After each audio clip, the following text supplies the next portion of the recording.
Hello, everyone. Welcome back to the Love Doesn't Hurt podcast. I'm your host, Ashley Leonard.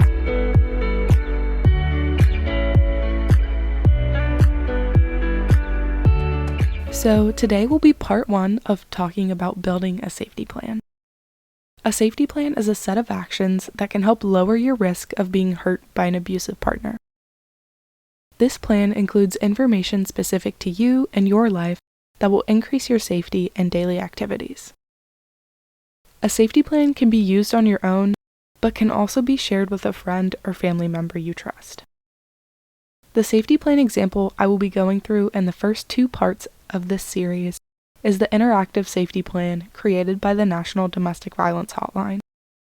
I will include a link to it in the podcast description if you would like to fill one out. It creates a printable version of your personalized plan at the end if you do so.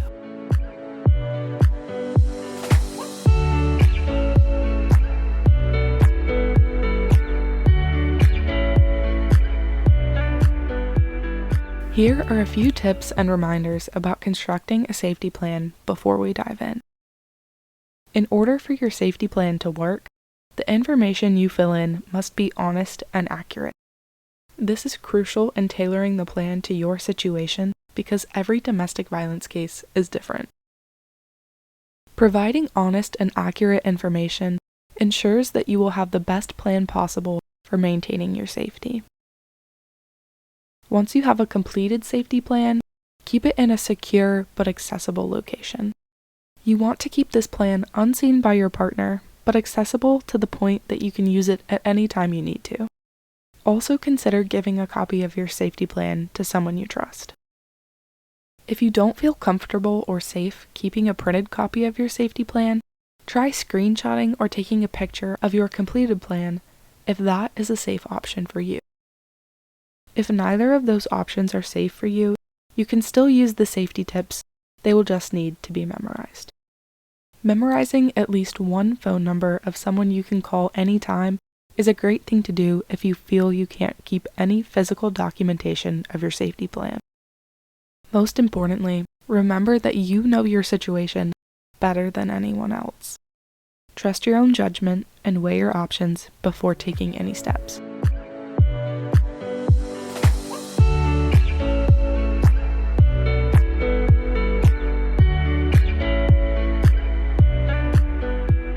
So, the first section of building a safety plan we will work through is the basics. The National Domestic Violence Hotline asks these questions for demographic purposes, but also to better tailor your safety plan. Question 1. Who do you live with? Family, roommates, alone, or your partner? Question 2. What school do you attend or where do you work? Question 3. Do you have children? Write down the phone numbers associated with those you live with, where you work, and where your children are daily if those are ones you would need during a safety emergency.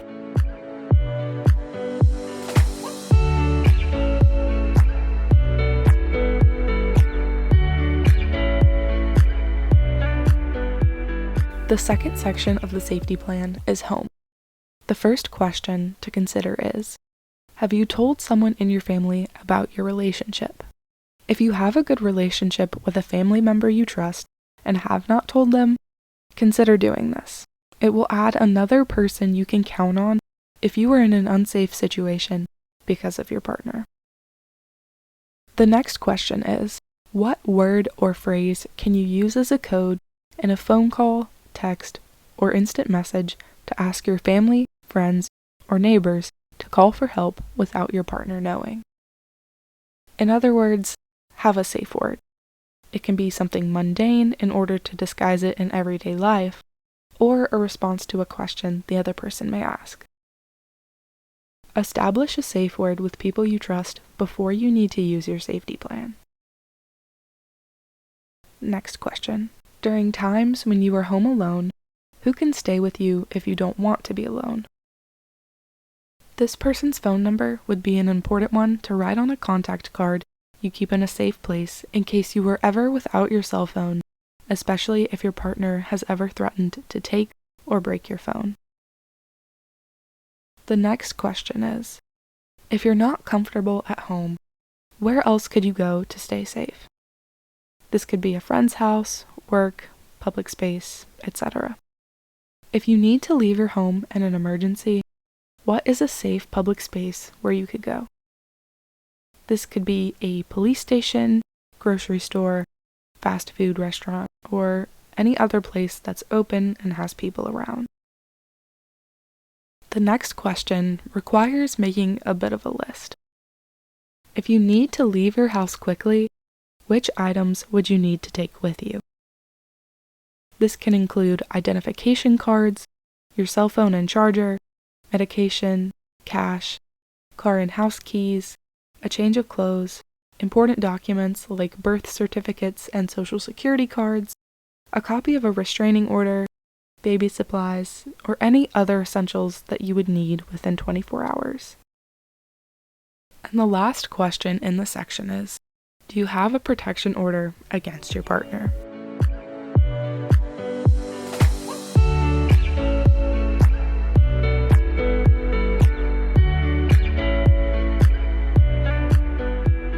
So the third section of the safety plan is school. If you are not currently in school, this may not be applicable to you. So if you need to avoid seeing your partner on the way to or from class, what route can you take to get there safely? This should be different from your normal route, so think about some additional ways to get to your destination, even if they are a little out of the way. It's better to be late than unsafe. Have you told someone on campus about your relationship? If you haven't and feel that you trust someone with this information, consider doing so. It will add another person to your safety plan that can understand what's happening and help you in an emergency. Who can you spend time with between classes so that you are not alone? This can be more than one person that you trust and can rely on to be present if you feel unsafe being alone at any time at school. Abusers are less likely to cause a scene in public or with other people around. If you need to leave school immediately, who can you call to pick you up or meet you? This could be someone you live with or a friend that lives nearby. Write their number down to keep for an emergency or try to memorize their number if you can.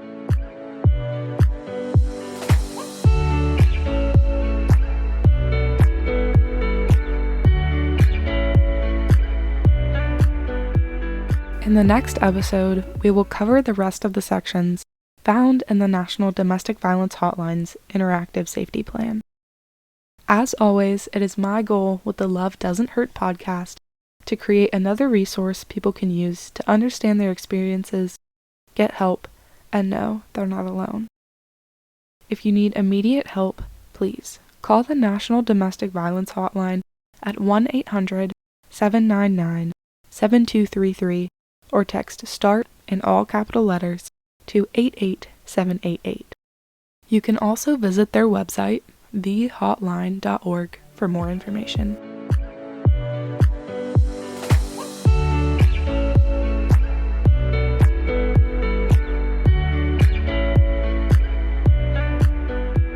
If you enjoyed this episode or learned something new, be sure to subscribe so you never miss a new episode.